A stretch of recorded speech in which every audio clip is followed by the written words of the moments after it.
Hello and welcome to a Tax Foundation Talking Tax Reform discussion on tax policy for a greener economy, in which we'll take a look at recent developments in this area in the U.S. and abroad. I'm Will McBride, Vice President of Federal Tax Policy, and Stephen J. Hinton Fellow in Economics at the Tax Foundation. I'll be the moderator of the discussion, and I'm joined today by Alex Marjano, Policy Analyst at the Tax Foundation, and our resident expert on taxes related to energy and the environment. Alex has produced several interesting papers on carbon taxes, and he has another one ready to go that we plan to publish week after next. Alex will be able to give us a preview today of some of his findings in that paper. Before we start, two housekeeping items. This webinar is being recorded and will be available on our website for later viewing. All attendees are muted, but feel free to ask questions using the Q&A button on the bottom banner. When asking questions, please include your name and organization and the panelist your question is directed to. Combating climate change is a top issue around the world and certainly a contentious one.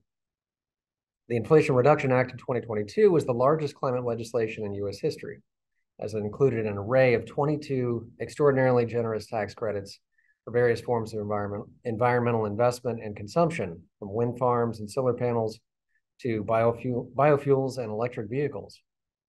The Inflation Reduction Act has spawned significant debate on a few key points, including the growing budgetary cost of the law's 22 green energy tax credits. When the law was passed, the Joint Committee on Taxation estimated the credits would cost about $271 billion over the 10-year budget window. But JCT's more recent score in May of this year put the cost at $663 billion over 10 years.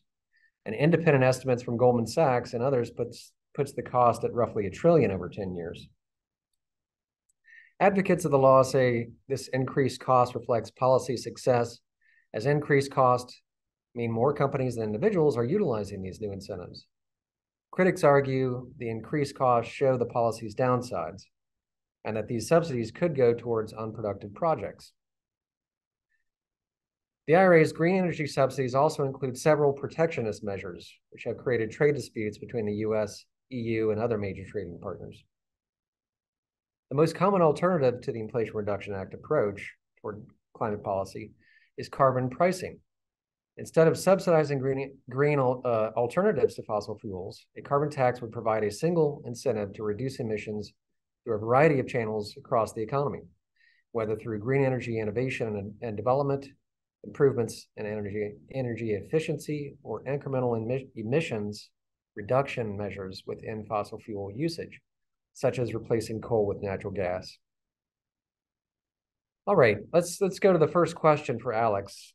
What are the relative merits of the Inflation Reduction Act and carbon taxation? So I think the core argument or sort of core goal of both policies is the same. We start out, the goal is to change the relative price of low carbon activity relative to high carbon activity. The tax credits and subsidies from the Inflation Reduction Act, they make these green policies or green energy alternatives cheaper relative to fossil fuels, relative to in a sort of policy-free environment. They make them comparatively cheaper. Carbon tax or cap and trade will make the emissions high emissions technology more expensive relative to the green energy alternatives. Now, I think sort of beyond that, I think we can get into how they sort of differ in their mechanisms. And so, I think the advantage of carbon taxes when looking at emissions reduction is that, they treat sort of all options for emissions reduction equally. And they sort of, if you think about it, carbon taxes are directly focused on the first order issue, which is, carbon emissions. As opposed to the green energy credits, which are all sort of about some specific activity, like say electric vehicles or wind power, solar power, which if they are grow and are adopted, they'll reduce emissions. but it's not like directly guided at directly targeting the problem. It's all sort of a second order thing. Now, so of course with the carbon tax, you have this sort of the market ends up choosing, which emissions reduction approaches are the most effective. So typically in most models suggest that a carbon tax is sort of most powerful in reducing emissions in the power generation sector. Think, either replacing, coal with natural gas or replacing fossil fuels with renewable energy or clean energy. And as opposed to the IRA, which is focuses on different specific technologies. Now, as far as the argument for or at least the policy argument for the IRA over the carbon tax is largely based on sort of very strong assumptions regarding like technological change and development, where so with the carbon tax, you have this incentive to reduce emissions, but the incentive goes both towards this sort of new technologies, like say solar power, and also goes to sort of incremental changes with older technologies, like say replacing coal with natural gas, or or just sort of slightly reduced consumption rather than a switch of energy sources. And so the sort of argument is that all of the incentive for the green energy for emissions reduction goes towards like developing these new technologies that like might not be deemed viable under a carbon tax with like current levels of technological development. They're too, they're not far enough along, but that the subsidy approach will like accelerate their development. And so I think that's like the strongest like policy argument, and you can debate those assumptions, how strong they are in different cases. But I think that also the big argument is political, where a carbon tax is a broad tax across the economy, and the Inflation Reduction Act tax credits are, well, they're on the whole a tax cut. And so there's a sort of political thinking that you can't really do green policy in a sort of austere way, that you have to do it with a smile and not a frown, and you have to give people stuff for as part of the green agenda, as opposed to sort of taxing them. So that's we'll get into a little bit more of the fiscal angle later, but yeah. Got it. Makes sense. Okay. Second question for you, Alex. Now, thinking about that theoretical discussion, carbon taxes versus subsidy approach, we have a lot of actual carbon taxes on the ground all over the world. And question is, how does the theory compare to the theoretical ideal policy compared to the practical implementation? And you haven't, certainly in theory, there's always been a lot of support from economists for a lot of economists for carbon taxation. There was an open letter in 2019 with 3,000 economists who signed it in favor of a carbon tax, for instance. But do existing carbon taxes actually match this theoretical case? So I would say it's sort of a mix of at least a sort of reasonable approximation of what you would hope for is certainly attainable. But like no tax like perfectly matches like a theoretical justification. For instance, you never get 100% compliance with any tax policy, and of course that's going to be true with a carbon tax as well. But the sort of more relevant area here is of course like design, and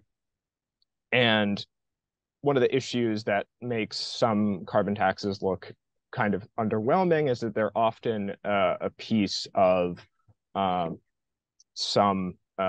just one of several carbon prices that exist in an economy. The big example, I think roughly half of the existing carbon taxes in the world are in the European Union, And in the European Union has the emissions trading system, their ETS, which covers emissions from sort of large stationary sectors, usually in the or operations, usually in the power or in industrial sectors, and so carbon taxes at a national level are usually some sort of complement to the ETS. Namely that they cover, emissions that aren't subject to the EU level policy, and this is, not ideal given that the EU ETS, like there's no uniform, like part of the appeal of carbon tax is the uniform price, and you have, this one variable price mechanism, which is the EU ETS for some emissions, and then a carbon tax for some others that is a fixed incentive. And so, that design is not ideal, but at the same time, I think there are some good examples of carbon taxes that do match that sort of hypothetical case. Like British Columbia is often a go-to example, where they have very broad coverage of emissions and have been fairly effective at reducing emissions, and hasn't really been an economic drag. They've used the revenue well. They've fixed some other issues in their tax code, and so it's certainly attainable. The idea that the sort of broad carbon price that sort of provides equal incentive across the economy to reduce emissions, that's like certainly an attainable policy. But oftentimes they've been used as sort of secondary measures or with limited scope for something specific rather than as a broad incentive. But the broad incentives are achieved. Gotcha. So related to that, you've got a new paper coming out soon, as mentioned, on carbon taxes around the world. Can you preview that a bit for us here? For sure.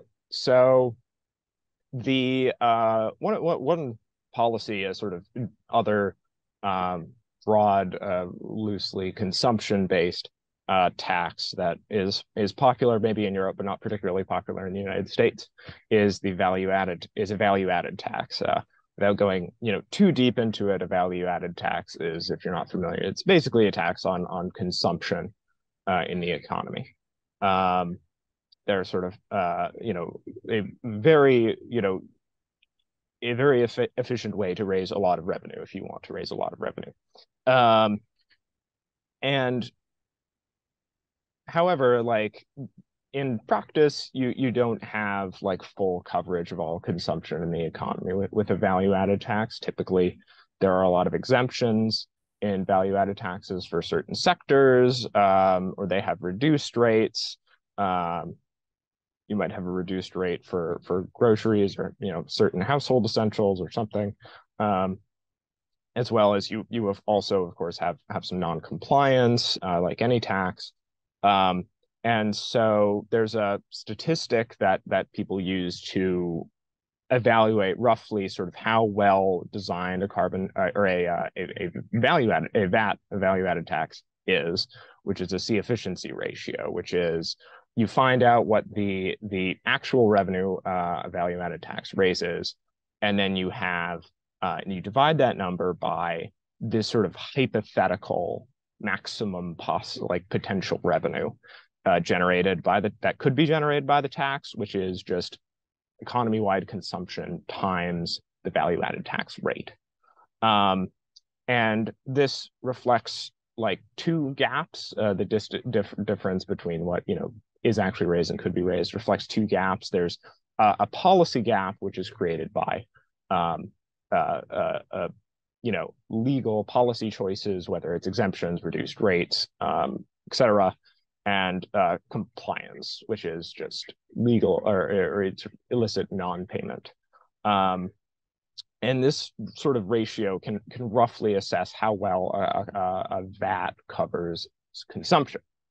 And so basically what my paper is applying that same logic and same thought process to carbon taxes around the world. And so how, value-added taxes are taxes on consumption, carbon taxes are taxes on greenhouse gas emissions.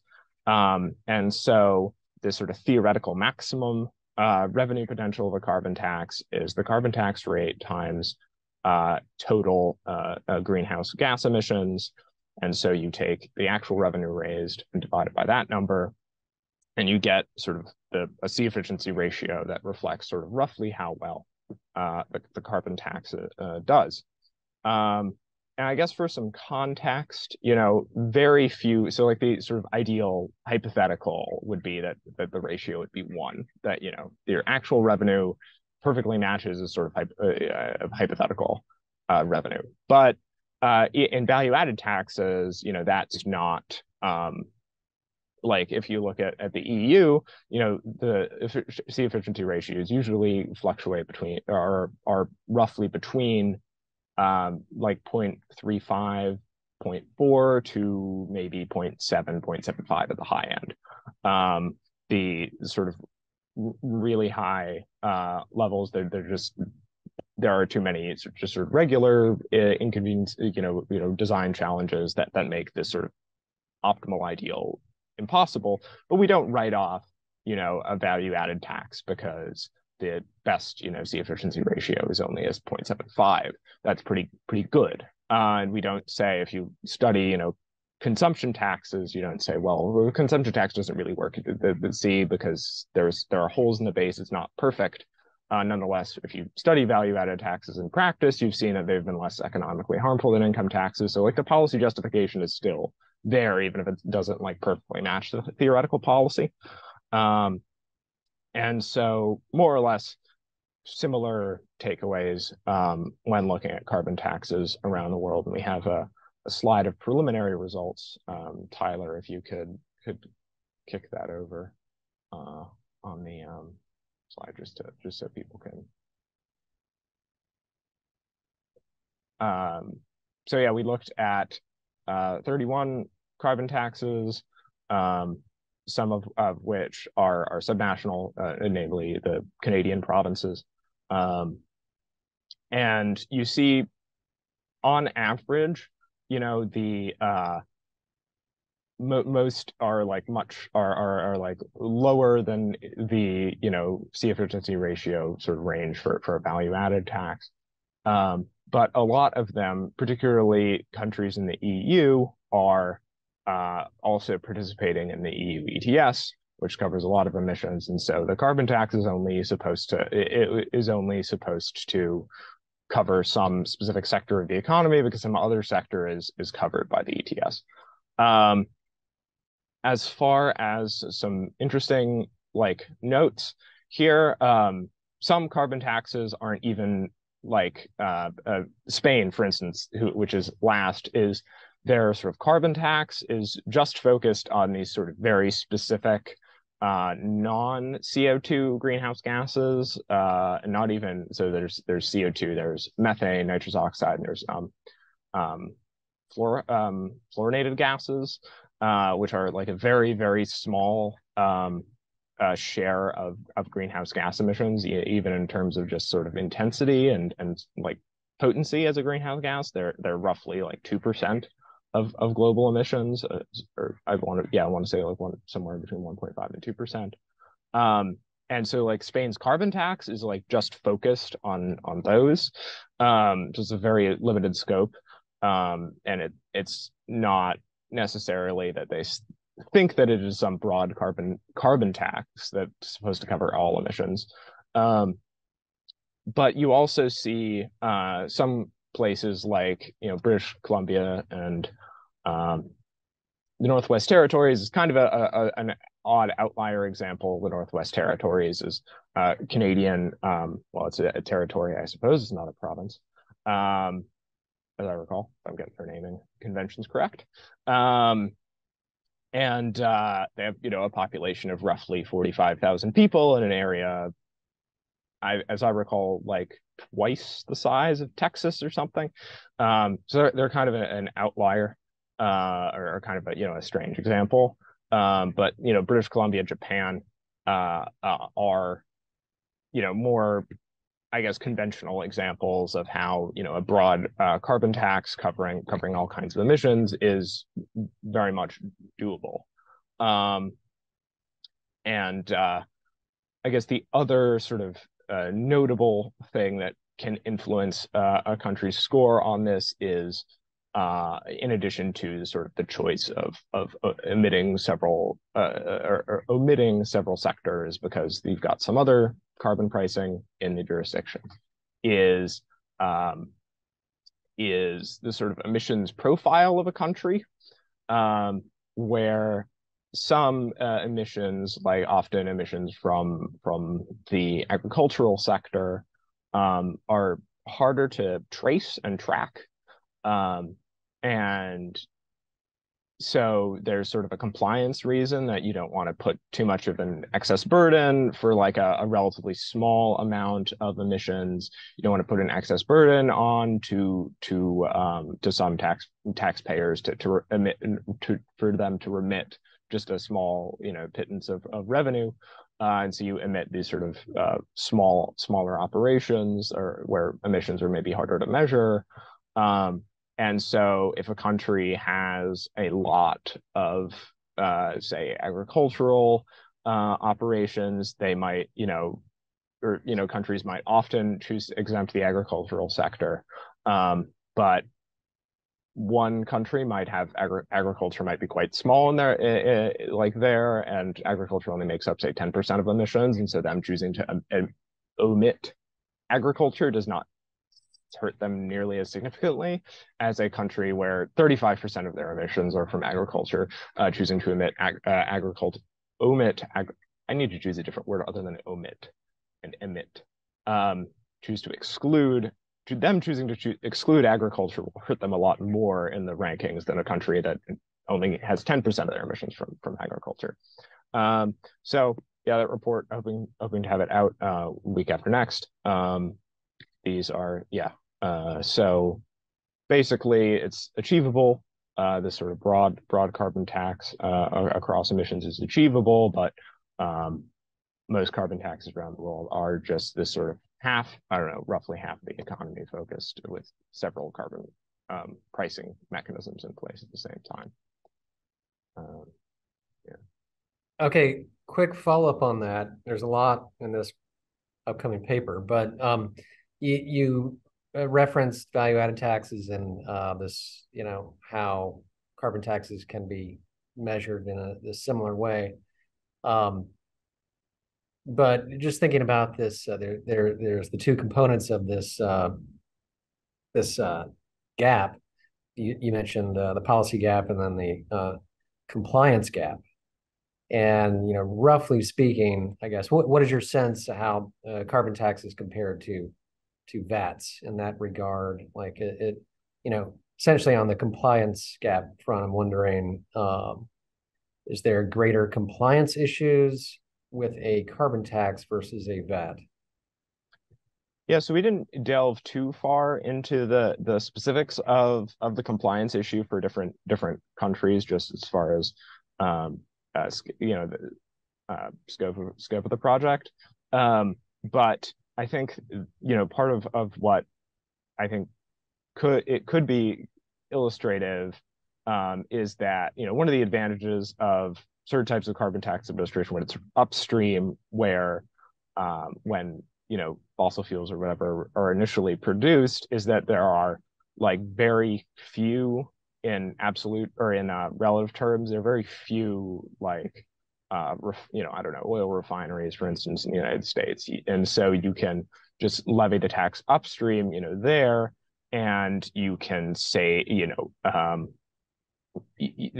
administratively, there are not a ton of taxpayers. That's easier to administrate. That's why excise taxes typically have quite low sort of administrative and compliance costs, relatively speaking, because they're when they're administered upstream. So I think some of the smaller countries often, I think, do quite well, because the number of major emitters is like in absolute terms are quite small. As I recall, in Singapore, I think they had like 50 or so carbon taxpayers in the whole country. And they nonetheless have a very high efficiency ratio because, well, that still is you're able to cover an enormous, set of Singapore's emissions with just these, 50 taxpayers. And so I think that can have an influence where, and I mean, Singapore is also, a city state, not a sort of sprawling agrarian, like still agrarian heavy economy. And so there's some like compositional and like level of sort of human development, the level of just it's a high income economy. It's like a very rich country. Typically administration is stronger in high income countries than lower income countries, and I think that probably advantages them, helps them out, as opposed to I guess sort of Uruguay, which does not perform as well. Probably because it's a lower income country with a more agriculture heavy emissions profile. That's more challenging compliance wise. Yeah, interesting stuff. So you're getting into the country specific issues here. In particular, what's interesting is how the implementation and outcome of these carbon taxes differ according to the differences in the economy. So whether or not it's a more, like you said, heavy in one industry or another, it's more agriculture in the economy versus transportation or other sectors. So does I think from your one of your the patterns, I think, in the results in your paper that I noticed is the challenge of applying a carbon tax to two sectors in particular. I guess, challenge just apparently based on the implementation. There's not a lot of jurisdictions that are able to successfully apply a carbon tax to agriculture and transportation. And it seems to me, maybe I have that wrong, but that does seem to be a pattern. And if you want to if you can, briefly talk about, why those sectors present challenges. Well, I'd say agriculture, you have fewer. So agriculture, most of the emissions are non-CO2. They're methane and there's just sort of fewer. There are more sort of points along. Like there are more sort of. I mean, you think about like farms across there. There are like more farms than there are oil refineries, in an absolute sense. So I think that's one challenge. Transportation generally, I don't think is that administratively challenging, particularly administered, upstream. We tax fuel, gas, like we have the gas tax. We tax, have an excise tax on gas for similar reasons. I don't think it's too challenging to do a carbon tax on road transportation.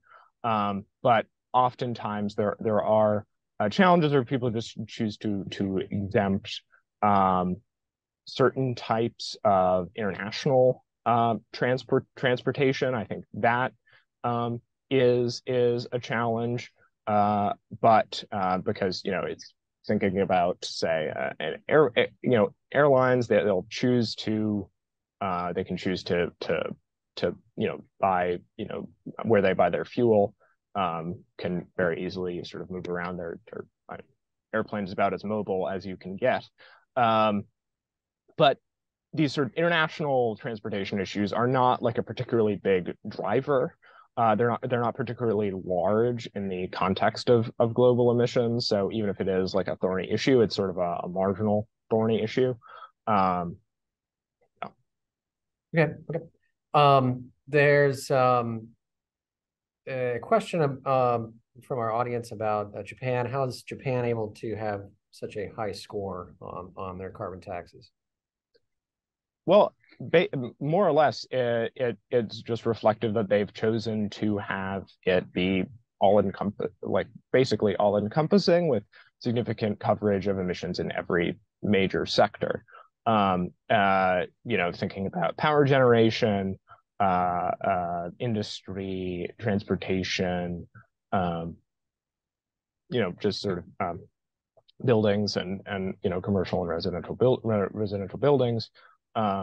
They've chosen to basically have it be the one policy and not really spreading it out across, say, an emissions trading system for power instead. They've focused on basically just having everything under one umbrella. They do have some exemptions, but they're relatively small and limited. It's not like they exempt passenger and cargo ships, but they don't exempt like transportation entirely. The other and sort of another illustration of how emissions profiles can matter a lot here is Japan exempts their agricultural sector, but agriculture is not particularly large in Japan relative to other countries, so that doesn't really ding them because there's not much to exempt. Got it. Okay, so another policy out there coming from our friends in Europe, from the EU, the CBAM, Carbon Border Adjustment Mechanism. We're going to have to, if you can, just tell us what this thing is. Is it already in effect? As I understand, it did just go into effect very recently, at least in some form, and it's changing over the next few years. But this will affect U.S. companies to some extent operating in Europe and other taxpayers. But if you can tell us about this briefly, what this CBAM is, if it's going to migrate over to the U.S. in some form, and is this something you addressed in your upcoming paper? Or is it too new of a policy to incorporate into your measures? Yeah, so it's not something that we were able to get into. I mean, so right now CBAM, which is a EU level policy tied to their ETS, their EU level cap and trade system, and they I believe at October 1st, they began the reporting requirements for CBAM, but they're not administering the tax yet. And more or less, so the idea behind CBAM is that, EU industry is subject to these ETS. And this, increases costs for them and not for, external foreign industry. And so one of the concerns with that sort of policy design is that you will have carbon leakage, namely, instead of you'll reduce emissions in Europe, but it won't be because you're making the economy greener. It's that the companies are moving to some place that's less regulated and less taxed, and they're just going to do their emissions there and then sell the stuff to Europe. And so the idea. Okay, question: what are carbon tariffs? And I guess we'll get into that very shortly. And so the idea is that, well, okay, we need to tax the carbon content of these imports to put them on an even footing, with the EU's domestic industry. So that's the idea. The border adjustment name, however, is kind of a misnomer. A border adjustment, I'll use the carbon tax example because it's a little bit sort of clearer than cap and trade. But so with a carbon tax, you could have a carbon tax that's based on their consumption or production. There are 4 sets of goods. There are goods produced domestically and consumed domestically. There are exports, which are produced domestically and consumed abroad. There are imports, which are produced abroad, consumed domestically. And then there are goods that are produced and consumed externally abroad. And so the issue with a tax that is based on production is that it is you are taxing both sort of domestically, all domestically produced goods you're taxing, no matter what, and nothing produced abroad you're taxing. So in both foreign and domestic markets, you are putting domestically produced goods at a disadvantage. So a border adjustment would involve taxing everything based on consumption. So in the case of a carbon tax, that would mean that you tax the carbon content of imports, and you exempt the carbon content of exports. So now in both markets, they are treated equal, like all goods are treated equally. So in foreign markets, neither goods produced domestically or abroad are subject to the tax, and in domestic markets, both domestic and foreign and imports are subject to the tax. But the CBAM does not do this because there's no exemption for exports. So it's not a true border adjustment. It is a tariff added on to the ETS. And as far as and it's also not fully encompassing. It is currently only focused on a few sort of high emissions, sort of emissions intensive goods, and we'll see how the implementation goes. It's difficult with a carbon tax that can be administered upstream, domestically at sort of oil refineries or whatnot, up the production, value chain. But so you don't have that many taxpayers. It's relatively simple to say, okay, well, you know how much emissions this oil will produce when it's burned. So, all right, this is your tax liability. But if you have, say, like an imported toaster, you can't, like, you have to figure out, what is the upstream, like what at the toaster factory, where were they getting their electricity from, and like what is that power plant?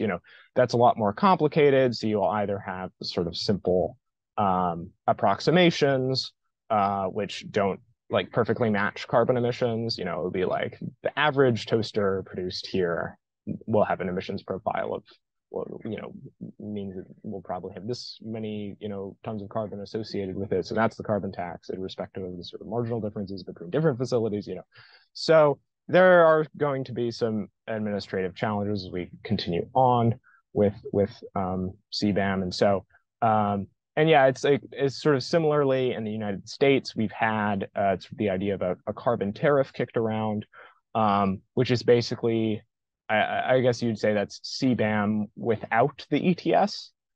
So I guess it's like even less of a border adjustment than CBAM, which is itself not a border adjustment.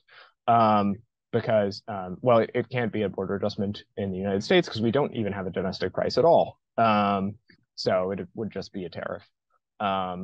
We don't have a national price, right? We do have regional markets. Right, yes.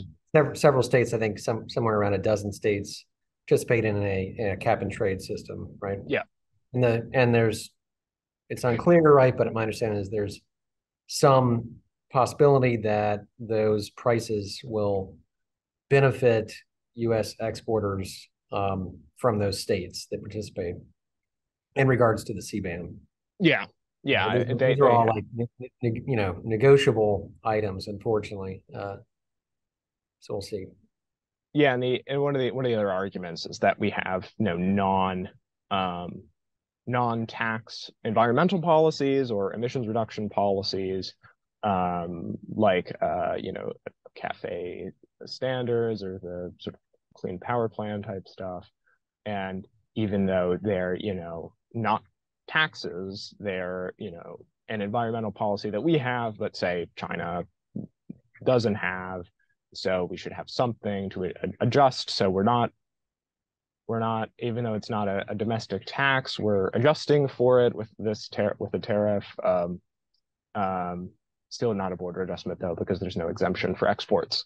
But that's a sort of further along justification. Got it. Got it. Okay, so before we move off of your paper, which has a lot of other interesting tidbits in it, what are some broad takeaways you can give to us today about your upcoming paper? I guess I would say more or less our experience, like the takeaways are very similar to takeaways about a value added tax that you might draw from looking at the efficiency, ratios of value added taxes, where, you look at them and they don't seem like particularly encouraging when you look at them. I mean, you hear someone in theory talking about a value added tax. You say, well, it's great. You cover all consumption. It's non-distortive. It's a great way to raise a lot of revenue, and it's great. And then you look at it and you're like, whoa, they're between 40 and 70% of what is like promised. That sounds bad, you know. But nonetheless, if you look at sort of tax literature studies of value-added taxes broadly, and how they compare to, say, income taxes as a way to raise revenue, value-added taxes, like existing value-added taxes, not sort of I hypothetical modeled tax on consumption, like existing value-added taxes should still like do better than income taxes. I think you could say something pretty similar for carbon taxes, where especially with a lot of them being sort of a complement policy with the ETS. So it would be sort of, there was one of the challenges that we had about, how do we judge carbon tax in a country where, well, you don't want double taxation. You don't want the carbon tax and ETS sort of stacked on top of each other. So it at some level makes sense to exempt something that's already subject to some other carbon tax or some other carbon price. But at the same time, you don't want this sort of fractured policy environment where sort of undermines the idea of the carbon tax, which is the universal incentive of one price for all emissions. And so we ended up implicit, like it wasn't a explicit penalty, but it was an implicit penalty that if you exclude a sector for any reason, you will do worse in the calculations. And so, yeah, I think it's basically that carbon taxes sort of can work as broad incentives, but typically in practice, some are broad incentives across an economy, but oftentimes they're more sort of narrowly defined to be sector specific in the context of some other broad policy agenda. So it's not impossible, but it's not unachievable, but it is often not the road pursued by countries that have done them. Gotcha. Okay, well, reminder, folks in our audience, please submit any questions you have. We're happy to take them now in the last 15 minutes we have. In the meantime, Alex, moving off the topic of your paper and talking more broadly about what we do at Tax Foundation and more generally fiscal policy, how do carbon taxes and green tax policy fit into the broader fiscal picture today? Yeah, so I think that is the obviously fiscal issues are back in a big way as far as rising debt and deficits. And this, I think, should or likely will, I think, influence how we think about green tax policy going forward. And going back to what we talked about in the at the beginning about the IRA versus carbon pricing. If the IRA was a product of sort of two big factors, events or trends, I guess, in the 2010s, the failure of cap and trade as a like not a failure in a legislative sense. Cap and trade didn't pass in the early Obama administration, and also we had sort of a slow labor market recovery from the Great Recession with low interest rates. And there was a lot of thinking from a lot of economists that we could have done more in terms of stimulus during the Great Recession without incurring many penalties. So stimulus, we should do more stimulus next time. That was part of the thinking. And the other sort of thinking from a sort of climate activist perspective on these events was that because cap and trade didn't pass, that you have to do climate policy with carrots and not with sticks. You have to, again, sort of give people stuff, and you can't take stuff away. You have to give people stuff. This sort of most extreme example of the you just have to give people stuff is of course the Green New Deal proposal, which is the original version was 40 times the size of the IRA, but I think there's this sort of same underlying reasoning is drove both of those policy. Now, are they the same? No, but the sort of underlying philosophy there, I think, was pretty similar. And some of those takeaways, I think, made some, especially about the sort of deficits of and interest rate situation of the 2010s. That was a reasonable conclusion about the response to the Great Recession. But circumstances are very different today. We had, a lot of policymakers were very concerned about not doing enough in response to COVID. And I think, you can do too little, you can do too much. Both are possible in different circumstances. And so now we're facing, very high deficits and very high interest rates, with suggesting the cost of doing the cost of borrowing additional money is higher. And so the idea that we can just sort of do green stimulus is a lot less appealing than it was in, say, I don't know, 2013 or something. And that suggests a sort of possible resurgence of the carbon tax, because that's a way to do green policy that also helps with the deficit. And I think going off, I think it was in the chat or the Q&A about sort of growth impact of to offset the carbon tax. So I think it's sort of an interesting piece of the debate is that and certainly this is something we've done a lot of research on. We have a few papers about revenue recycling options to offset the growth impacts of a carbon tax. And for a while, the sort of carbon tax advocate or sort of more carbon tax friendly point of view would be, look, you can raise a lot of revenue with a carbon tax and you can do a lot of things with that revenue. It's not a super distortionary tax. It's sort of comparable to a tax on consumption broadly. So you can do reforms to how you tax work or investment and generate a positive net positive growth package.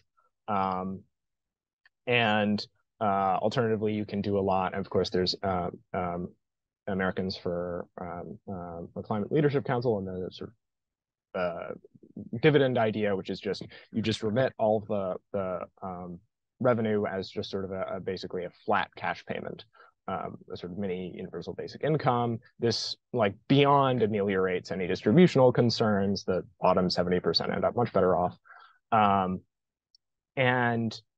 So sort of the Green New, or not quite like the Green New Deal, but it's look, all the stuff that this policy can give you. And I think today it's or down the line as we get into people are I think the new speaker Johnson is talking about brought up bringing back a bipartisan commission on the deficit. I think he talked about that recently. And so I think there, if you carbon taxes, if they do come up, it's not, look at what we can do with a carbon tax. It's how can we use a carbon tax to avert something we want to do even less? And that's actually how a lot of carbon taxes around the world were enacted in the first place. In Ireland and Iceland, those are two economies that were hit very hard by the financial crisis because of their, large banking sectors, and they were in a real revenue pinch, and they both adopted carbon taxes as a way to fill it. And so I think it's going to be less of like, well, we can make so many improvements to things, there's a great paper came out recently from Shooting and Kyle Pomerleau on carbon taxes and the CTC expansion, looking at a few options there.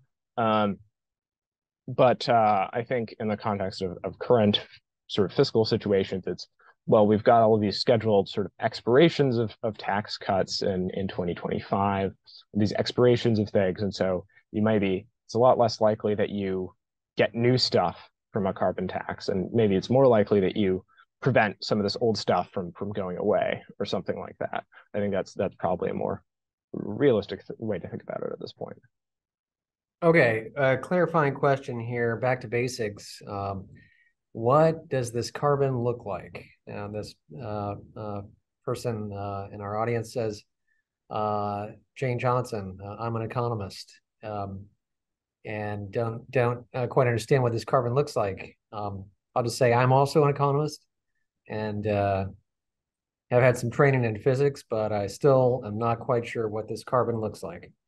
Alex, you want to just give us the basics about, where, you talked a little bit about it. Where is most of the carbon happening? Where are most of the carbon emissions happening in the U.S. economy and in general around the world? And sure.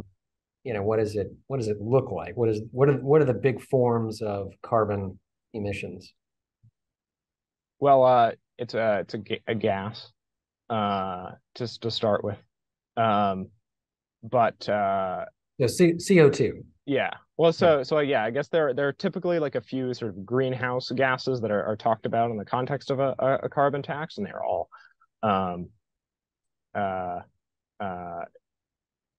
and they tend to come from different sectors. So like the big one that people talk about is CO2,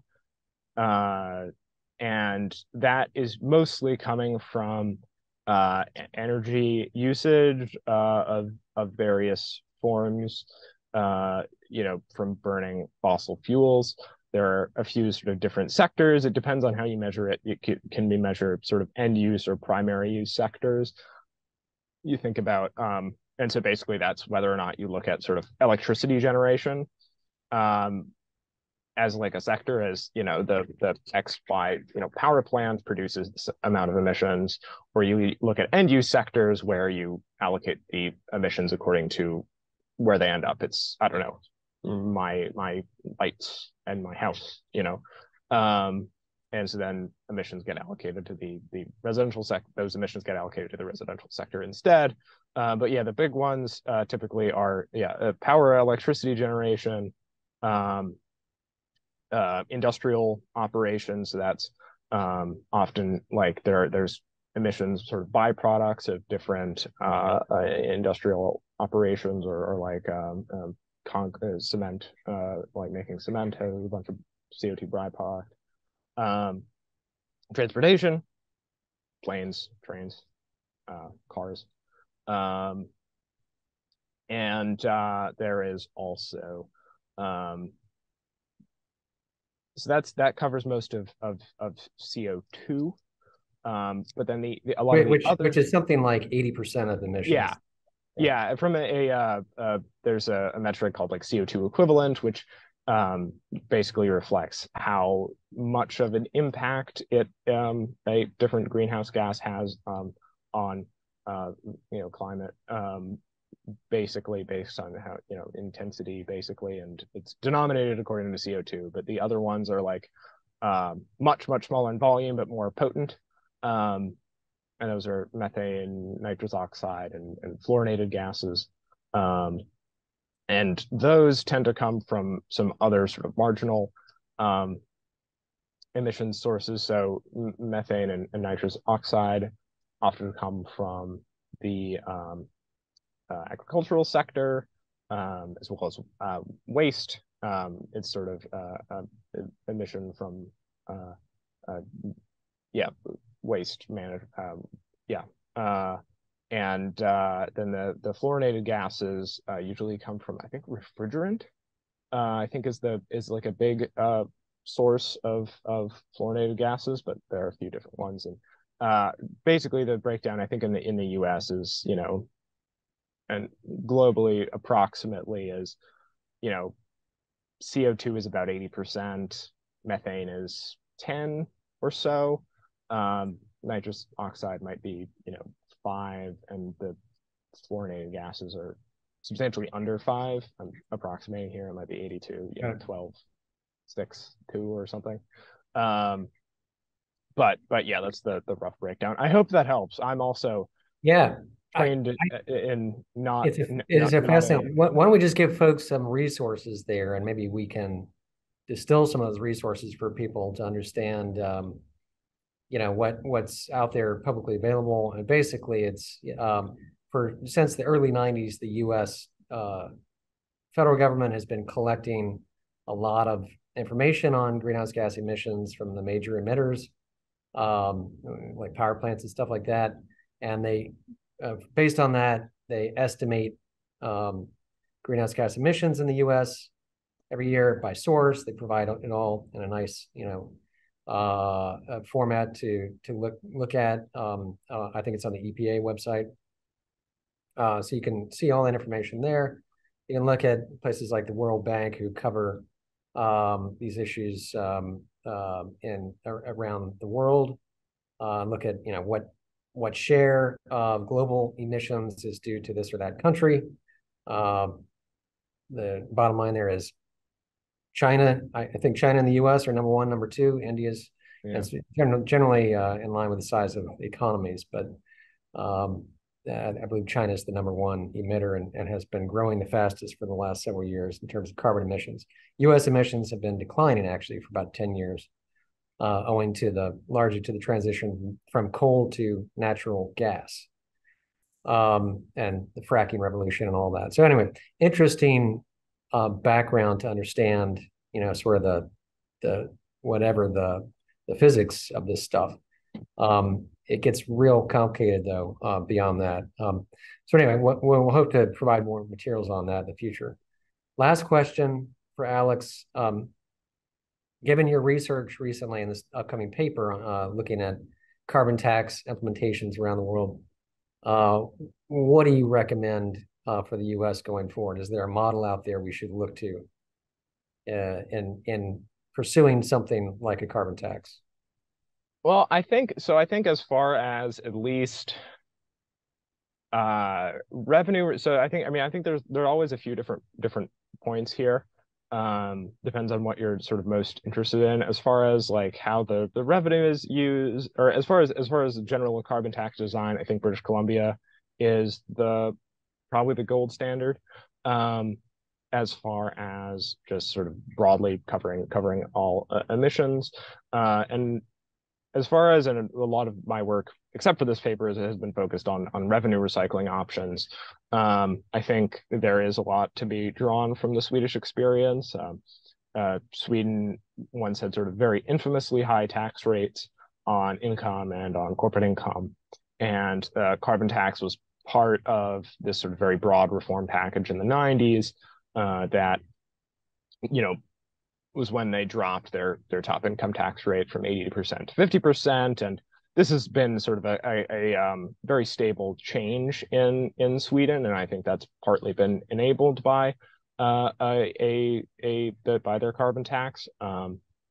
So I mean, there are a few other success stories in terms of emissions reduction or revenue usage, but I think like as far as revenue recycling, it's Sweden and British Columbia. But there are a lot of different variables here to look at if you're looking to optimize. All right, we are just over time. We could go on for hours. I think you can see, and we'll have more reports coming out, and Alex's upcoming report coming out in the next couple of weeks will be very interesting. So stay tuned for that, and thanks for tuning in today for this discussion. And Thank you, Alex, for your excellent research. Thank you, Will. And thanks All right. everybody for coming. Right. Thanks for attending, and we'll see you next time. Take care.